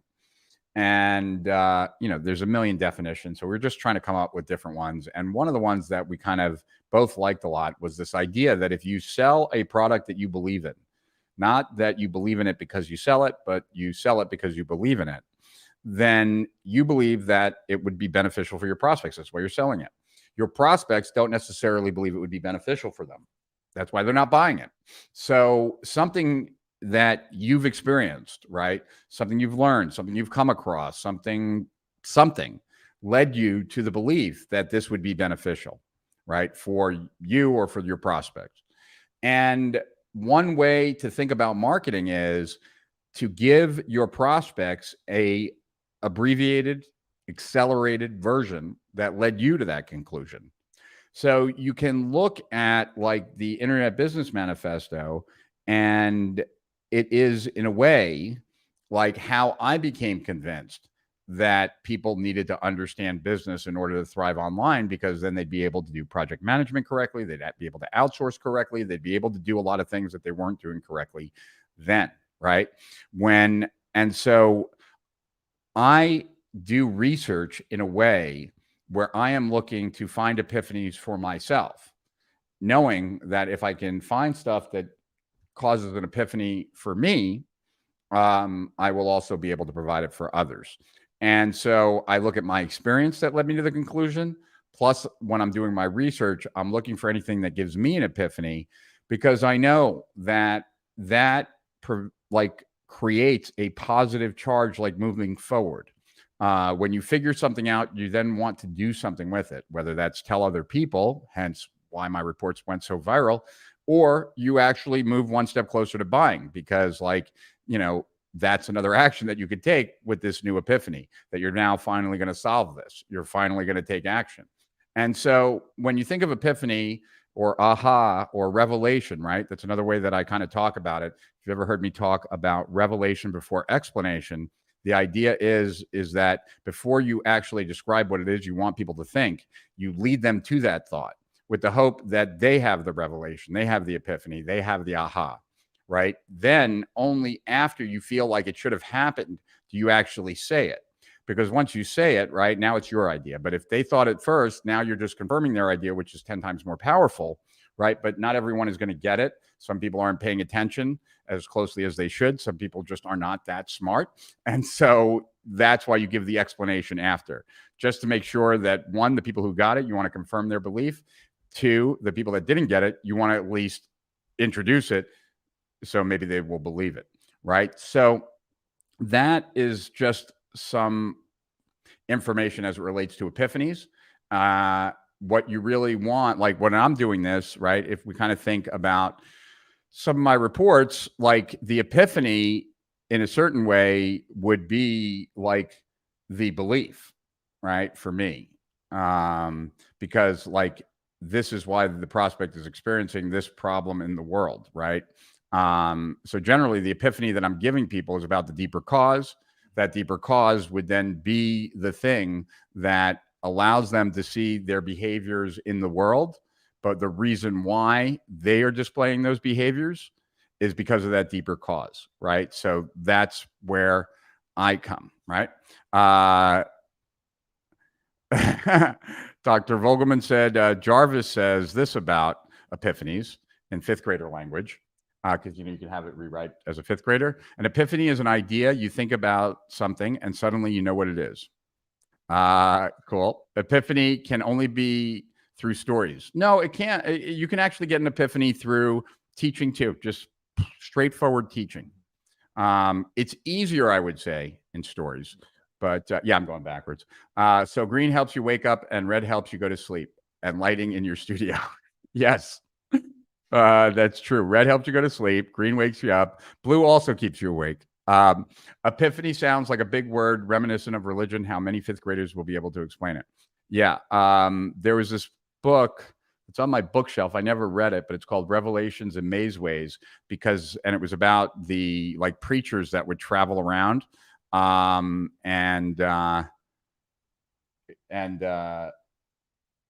like back in the 1800s or early 1900s, and people would have these revelations and they would change their whole life based on this one sermon. And it was about like the psychological impact of that, how a brain reorganizes itself. Pretty cool. Elton John is a Steal Our Winners member. I don't know. He does think I'm cute. I know that. Alex Jeffrey said that when we were at the Oscars together, that Elton John said no to take pictures with like tons of people, and then I walked up and he was like, yeah, sure, I'll take a picture with you. So I guess there's that. And Les is still here. Glad to know, Les. You'll probably stay awake in the red light district in Amsterdam. Yeah, you would. I find many marketers are deluded about their big idea and that it's actually quite rare. Yeah, it is much more difficult to come up with a solid, good idea. That's why That's why Agora copywriters will spend 6 out of the 8 weeks just on the idea. As David Ogilvy said, he only came up with a couple of big ideas in his career. Why not call it a good idea and have lots of good ideas to test, evolve, and hopefully one proves a big idea in the market? I think the premise that you can just come up with a big idea using convoluted structures may not be useful. I'm talking about entrepreneurs, not aspiring Agora copywriters. Prefer let's come up with, and then it didn't finish. I get what you're saying, Leon, but if people can't even understand what it is, the likelihood of coming up with it is pretty much zero. So I don't know that like what Jack is showing you here is really, and let me just get rid of this so we go back to the diagram for a second, is really about like now you see this and now big ideas are easy. No, but big ideas are easier because you understand the elements that make it work, right? So yeah, this big ideas are extremely challenging and difficult because a great big idea can make you 20 million. 50 million. Like at Agora, I see it all the time. Yeah, those are not easy ideas to come up with. And, in my peak time in my life, right, where I wrote 7 reports in 18 months, I had those reports were carried by 4 big ideas, right? So I had 4 big ideas in 18 months. You probably could have more if you really think about it, but totally agree that just seeing this diagram now, it's not like all of a sudden big ideas are going to be popping out of your head left and right. That'd be nice. Okay, let's see. Love the word epiphany. Too bad I just arrived home. Well, you can post the thing. You can post the diagram because you'll still be in the running. An aha moment. Yep, that's right. Epiphany. Posted. Cool. All right. Hope. All right. And then we did that. Social proof, someone said. I see. Okay. Cool. All right. This guy posted on Instagram. Cool, Ron. All right. And you posted too. All right. So Ron and Chris are definitely in the running for the other t-shirt. And do you have more to go, right? Yeah. Well, it's pretty much done, but we'll wrap it up. Yep. So epiphany is kind of hard to understand and kind of hard to, how do you find an epiphany? And I think that Sean Vossler has a really cool way of like describing it and talking about it. And before I do that though, one thing to touch on too, like when I said before, like Mark Ford's definition, one of the aspect of his definition is that the big idea also leads to an inevitable conclusion, and that conclusion makes it easy to sell your product. And the epiphany helps with that inevitable conclusion. And once they have that epiphany, everything else is kind of smooth sailing, and it naturally leads to them buying because they want your stuff. And so this is kind of the epiphany explained by Sean Vossler, and he describes it as an experience of a sudden and striking realization. An epiphany is light when an enlightening realization allows a problem or situation to be understood from a new and deeper perspective. When we give someone an epiphany, there's a powerful bond of trust created in the process. So he kind of goes through the steps, right? You acknowledge their current perspective, you introduce a new and deeper perspective, which I think that's kind of like the world that we highlighted. That's that new, deeper perspective. And the first step, acknowledging their current perspective, that's the prospect circle. That missing piece is kind of like the mechanism, I think. And the next step, which is the enlightening realization, that's the epiphany part. And then you create that lasting bond of trust, which is, that which leads to them buying your stuff. So I hope that makes sense there. I really like the way he describes it. And boom, just to recap, there is the diagram there. It's the combination of the product, the prospect in the world is the big idea. And for your prospect to accept your product, you need a big promise. And for them to accept the premise of the world, you need to have an epiphany. And for your product to be unique and effective, you need to have a mechanism, and combine all that. You've got a big idea. So Maybe you guys think differently. Maybe you like this diagram. Who knows? I didn't know if I was onto something or not when I created this. And just to kind of wrap it up full circle, when I created it, we heard about it first from Joe Schriefer, and then Joe Schriefer hopped on a Zoom call with Rich, and I introduced it to Joe Schriefer. I'm debating on even if I should show this part, but I think it's kind of, it just wraps up the story whole, right? We go full circle. So I hopped on the Zoom call when he was talking to Joe, and I go, Joe, check out my diagram. Like, what do you think about it?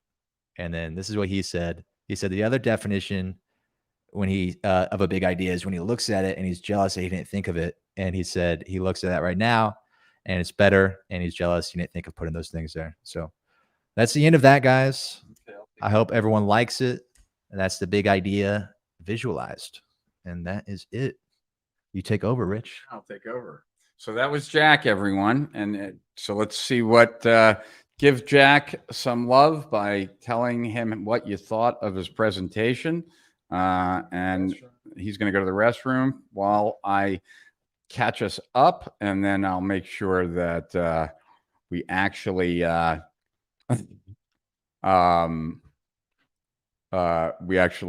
wait for Jack so that he can receive his adulation. Thanks, Giancarlo. You're cute too. I got so many epiphanies when working on engineering projects and when in college while sleeping, solved many quadratic equations in my sleep. Very cool.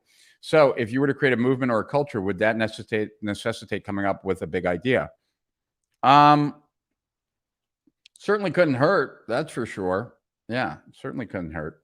A whack on the side of the head, eye-opener, eureka moment. Very cool.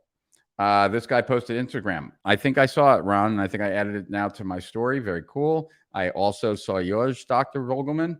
The attention age doctrine by Rich Scheffer gave readers an epiphany, i.e. the idea that attention was a scarce resource was an aha moment. Thank you, Damon. Love Sean Voster's copywriting. So do I, Dr. Vogelman. An epiphany or revelation is an inspired thought. Yeah, that's a great way of saying it. It is an inspired thought. Perhaps it's a sudden realization. It's also a sudden realization or a sudden awareness. Epiphany was originally an appearance of God or an angel, hence enlightenment. Very cool, Ron. Perhaps a sudden realization, like consciousness. Yeah. It's hard to come up with a big idea, but I think it had to be even harder for David Ogilvy to communicate in 30 seconds or even 60 seconds. Yes. Great. Can you remove the lower third covering, please? Yeah, well, there it is. All right. See it? Epiphany, world prospect, right? Great presentation, Jack, says Ron Williams. The full diagram was covered by a viewer comment. There you go.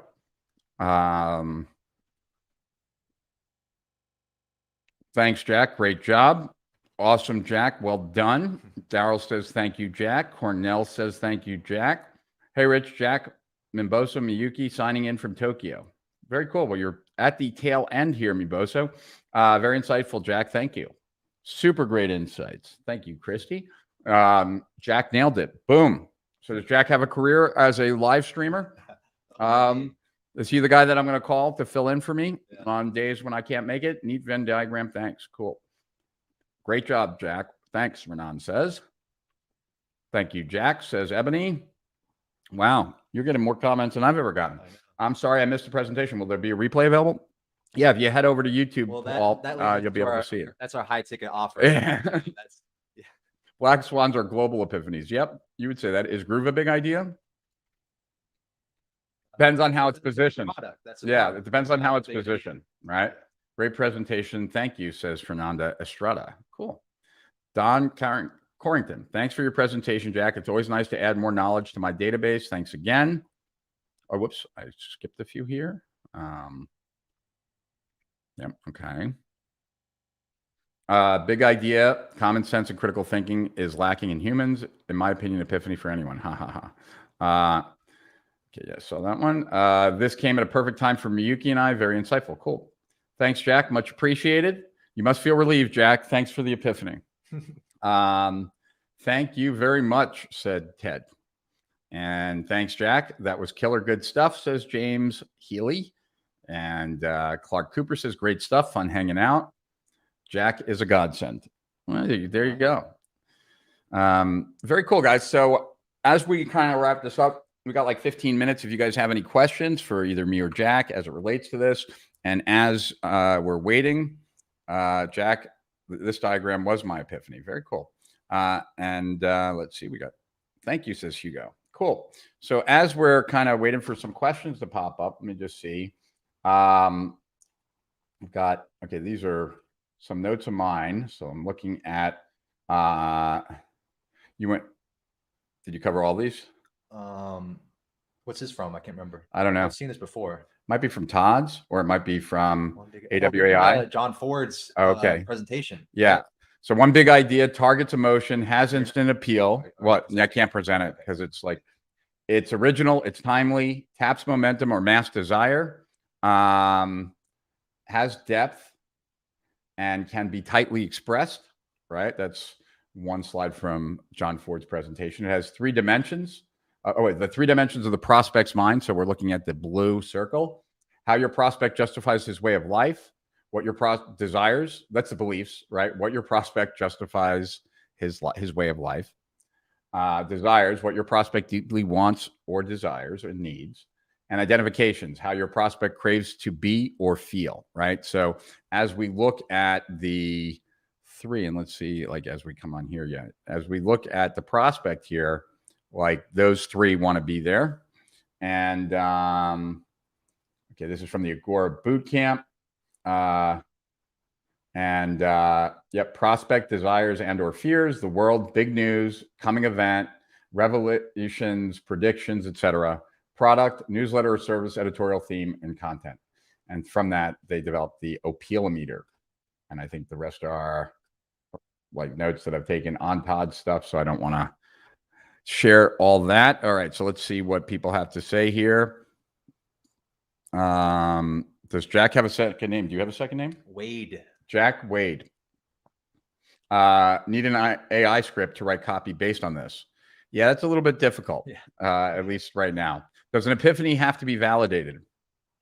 I mean, I think that. Well, I think it's validated based on, like, does it resonate, right? Like, so when I was writing reports, like oftentimes before I wrote the report, like I would be talking about the idea and seeing if it had resonance. Then the goal would be, can I trip that idea like in content, right? Can I add to that too? Yeah. Some people also said proof to be in green, and I forgot to mention that. That's a good, that's also very similar to the epiphany, because for you to even cause an epiphany, you need proof for them to go, you know, to spur that aha moment too. So it's, that's kind of like validation, if that's what you mean. But yeah, he's talking about it more from like, you know, like a startup is just a set of assumptions, right? Yes, Chris, the product could certainly be replaced with service or experience. Rich, perhaps you can recap the big idea behind Steal Our Winners and link them to the 3 circles. Sure. All right. So your breakthrough presentation. Yeah. You know, so part of so like one big idea, right, was the CSIB. And the big idea there was like the product, winning marketing strategies, the prospect, right, is internet marketers. The world is being dominated by big tech at the expense of entrepreneurs who are the prospect, right? So you can kind of see how the Council to Save Internet Business was the big idea that was the white part of what you're seeing on the screen, right? And so that was that, right? But now, like, I've worked on other presentations, and other presentations, like the way I kind of do a presentation is that as I keep doing it, I get clearer about like what actually pops, right? So in the beginning, I started presentations when I'd be talking about Steal Our Winners, where I'd say some things get better with age and some things don't. And I would show like a bottle of wine versus a bottle of milk, but then that was it. Then as I started thinking more about it and other ways to describe it, right, then I started thinking of diagrams. And I talked about, like, I've now created these 2 diagrams that results go down over time as it relates to any marketing tactic. And I provide a lot of proof of that. And effort over time goes up to even get those results. And so when you take those 2 diagrams and you lay them on top of one another, you have basically an X, right? You have results going down over time. You have effort going up over time. Where results are highest and effort is the lowest, that's where insiders share strategies. In the middle, where it's kind of even, the effort and the results, that's where courses like give you strategies.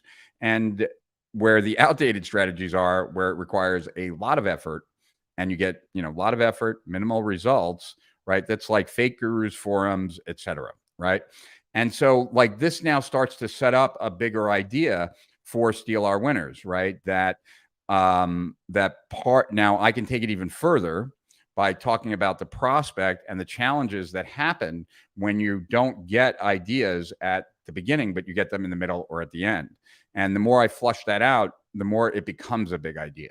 So I wouldn't say that like what I'm currently using is like a fully flushed out big idea, right? But it's getting more and more towards that. And generally for me, I find that the more I share an idea with more people in different formats, whether I'm speaking on stage or speaking in a Q&A or doing this live stream or anything, the more I talk about the ideas I have, generally, the more developed they get.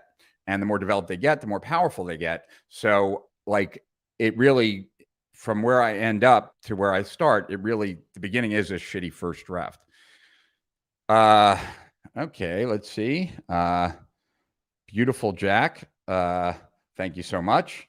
On epiphanies, how could you lead the prospect to make he or she come to the conclusion without you literally saying it? Julian Reyes, I am on a live stream. If you knew me well, Julian, you would know that. He likes our live stream. Yeah, maybe he wants to say something about the big idea. You know, Renan, also like in novel writing and in screenwriting, they talk about show, don't tell. Okay. And that's a way of leading people to a conclusion, right? Like you don't say that John was nervous. You say John's heart rate accelerated. His mouth went dry. Beads of sweat started to form on his forehead, right? And the reader says, oh, like the person's nervous, right? That's not a big epiphany, right? It's not a big revelation, but you are leading the person to think about it. Another thing. Great job, Jack, says Todd Brown. Thank you, Todd Brown. I appreciate that.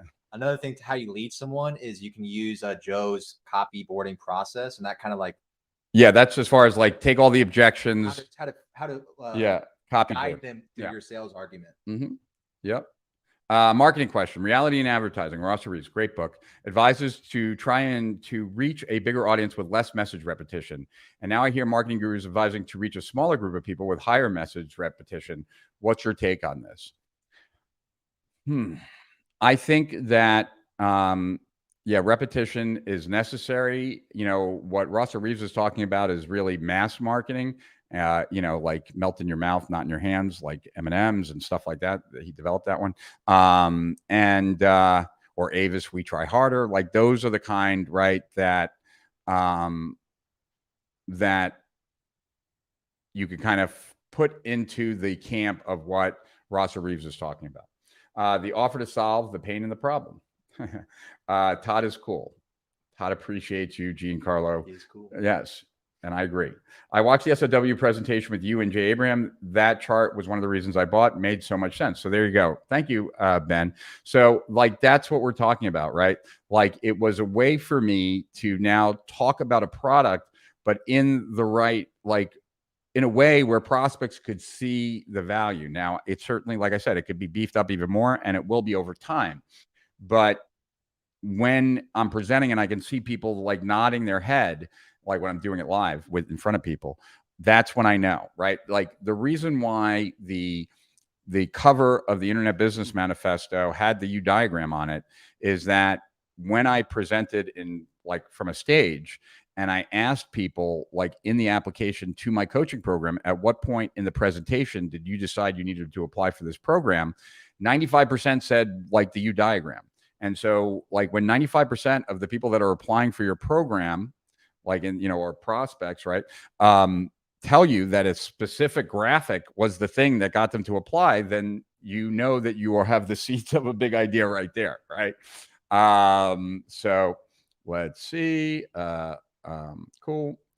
Jack needs a shot of whiskey. Well, Kim needs you to be a witness for Lise, so we could give him a shot of whiskey when he gets into the house. John Carlton mentioned one time that before he promotes a product, he gets the product, consumes first, then he promotes. For some with a small budget, can he just rely on market research like forums, Facebook groups, Amazon reviews, etc.? Yeah, he can. But he doesn't have to. And I wouldn't have to either. And it has nothing to do with money. It has to do with impact and influence, right? So pretty much, I mean, I don't know if I've ever been declined like a sample product because I was interested in promoting it. And that might not be the case for many of you when you first start, but once you start like actually delivering some results, that should be the case. Product owners should share their product with you, like if you can move their product. So that's something to think about, Giancarlo. Perfect. Many thanks. Cool. Thanks for the detailed explanation, Rich. What this also tells me is that you can launch a product without perfecting the big idea, kind of like beta testing before a launch. Is that correct? Yeah, that's totally correct. And what I would say is, like, it was important to me as I kind of have started to refine the message to then share that with copywriters that work for us so that they can take it further, right? Because this is just my work. Like, as I'm working on presentations, me thinking about it, they spend a lot more time thinking about offers and positioning and what to say than I do, because I'm thinking about 20 other things. And so with all of that kind of being explained, right? Like, for me, it's smart for me to take whatever I'm coming up with, share it with the copywriters, because then they might be able to take it and really massage it. And if they do, great. Like, that'll make the offer even stronger. And then I would take it back into my presentation as well. By the way, this month's issue of Steal Our Winners is fantastic. So it's not too late, everyone.